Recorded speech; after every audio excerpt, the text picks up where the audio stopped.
Parfois, nos politiques se fracassent contre le réel. Et c'est vraiment ce qui s'est passé avec l'interdiction des voitures thermiques à partir de 2035 à Bureau-Crassieux. Mais il faut que je vous raconte l'histoire comme me l'a raconté Luc. Il y a quelque temps, apparaît à la télé la maire de Bureau-Crassieux, Élise Moi, dont je vous ai déjà parlé dans plusieurs vidéos. Élise Moi est toute contente. Ça faisait des semaines qu'elle réfléchissait à comment elle pouvait montrer à sa population qu'elle pense bien, qu'elle est vraiment dans le camp de ceux qui sont gentils, de ceux aussi qui veulent sauver la planète. C'était un point essentiel pour eux. Bref, Élise est apparue à la télé et a fait un long discours dans lequel elle a expliqué que pour sauver la planète, elle allait interdire la vente de voitures neuves à Bureau-Crassieux à partir de 2035. Cette idée, elle l'avait eue lors d'un séminaire qu'elle avait fait avec la représentante des écologistes, Anna. Anaconda, c'est une écologiste de la première heure. C'est même une militante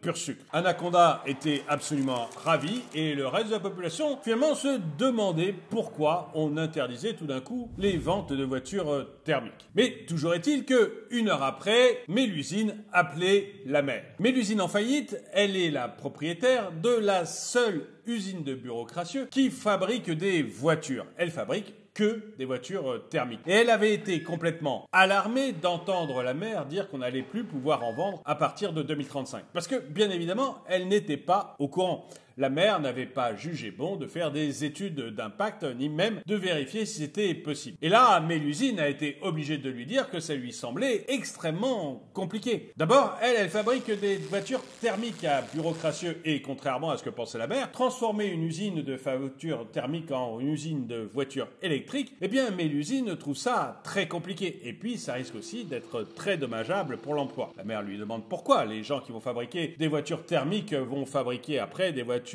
électriques. Mélusine lui dit oui, probablement. Mais là où on a besoin de 5 personnes pour construire une voiture thermique, il n'en faut que 3 pour construire une voiture électrique. Donc, il y aura beaucoup de gens qui se retrouveront au chômage. Ça embête un peu la mère, mais elle se dit que les gens trouveront bien un autre emploi. Et Mélusine continue. Et en plus, on a un problème avec notre concurrent chinois. Eux, ils savent fabriquer des voitures électriques, ils en fabriquent énormément. Et vu le coût de la main-d'œuvre chez eux, ils la fabriquent pas cher. Élise demande alors pourquoi le coût de fabrication de la voiture électrique est si peu cher en Chine. Et Mélusine lui répond: vous savez comment on appelle une usine en Chine? Une école maternelle. En raccrochant, Élise comprend qu'elle est peut-être allée un peu vite en besogne et qu'en fait, il y aura des grandes difficultés à transformer les usines thermiques en usines électriques. Mais Anaconda, de son côté, continue à lui souffler la bonne parole. Elle lui dit que c'est une personne qui voit large, qui voit grand, qui voit bien. Et qu'il faut surtout pas changer de cap. D'autant, dit-elle, que si elle changeait de cap, les électeurs pourraient croire que Élise Moi est une personne faible. Élise est ragaillardie par cette conversation avec Anaconda et elle décide donc de tenir bon. On arrêtera la production de véhicules thermiques à Bureau-Crassieux en 2035. Mélusine, de son côté, essaie de transformer son usine d'une usine qui fabrique des voitures à moteur thermique à une usine qui fabrique des voitures à moteur électrique. Pour le faire, eh bien, elle licencie déjà presque la moitié de son personnel. Et du coup, le taux de chômage augmente fortement à Bureau-Crassieux. Et ce taux de chômage à Bureau-Crassieux, eh bien, il fait que beaucoup de petits commerçants se retrouvent en difficulté. Comme les gens ont moins d'argent pour consommer, eh bien, ils ne vont plus acheter les petits plus qui faisaient leur vie. Et beaucoup de commerçants doivent à leur tour fermer. Mais l'usine en faillite, pour transformer son usine,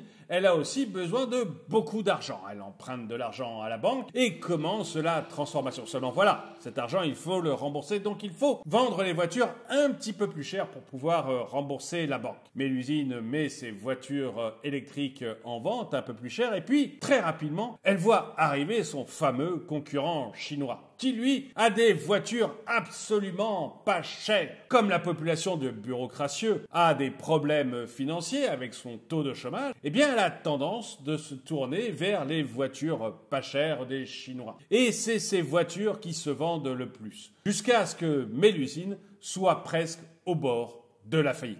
À Bureau-Crassieux, rien ne va plus. Les manifestations succèdent aux manifestations. La population demande à la mairie de faire quelque chose pour redresser Bureaucratieux. Mais l'usine tente une dernière fois d'essayer de raisonner la mère. Elle va la voir, lui explique qu'elle ne pourra pas tenir, que son usine va définitivement fermer, que le chômage va exploser à Bureaucratieux. Mais la mère, elle, est coincée dans son idée écologiste. Il faut absolument sauver Gaïa. Maintenant, elle en est persuadée. Il faut sauver le climat, même si cela doit coûter leur emploi à toute la population de Bureaucratieux. Dépité, met l'usine en faillite, ferme son usine. À ce moment-là, le chômage bondit dans la ville de Bureaucratieux. Il y a des émeutes tous les jours. D'ailleurs, l'usine en faillite s'est rapidement reconvertie. Maintenant, elle a une usine de gilets jaunes.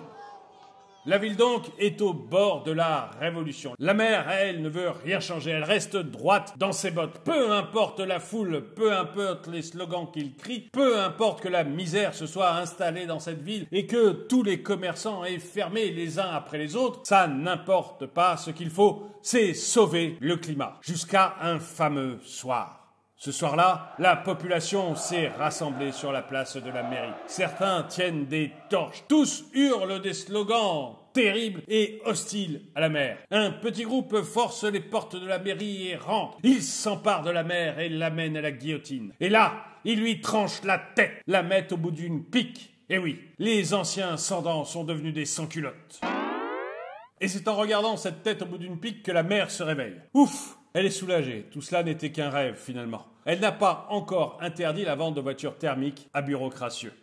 À peine réveillée de sa sieste, la mère ouvre la porte de son bureau et va vers le conseil municipal. Anaconda la suit du regard, avec un regard quasiment complice. C'est le grand jour. C'est maintenant que l'on va interdire la voiture thermique à Bureaucratieux. La mère remonte l'allée centrale qu'il y a entre les différentes chaises des conseillers municipaux pour atteindre son fauteuil à elle. En faisant ça, elle se rappelle le moment où dans son rêve, elle remontait l'allée où à droite et à gauche il y avait des sans-culottes pour se rendre jusqu'à l'échafaud. Arrivée sur son fauteuil de mère, elle se tient droite, regarde le conseil municipal et dit qu'elle a changé d'avis. On n'interdira pas la vente de voitures thermiques à Bureaucratieux. Pour une fois, presque tous les conseillers municipaux sont soulagés. L'opposition est soulagée parce qu'elle n'avait jamais voulu de cette loi et la majorité est soulagée parce qu'elle sentait bien qu'elle allait au-devant d'énormes problèmes, mais elle n'osait pas le dire par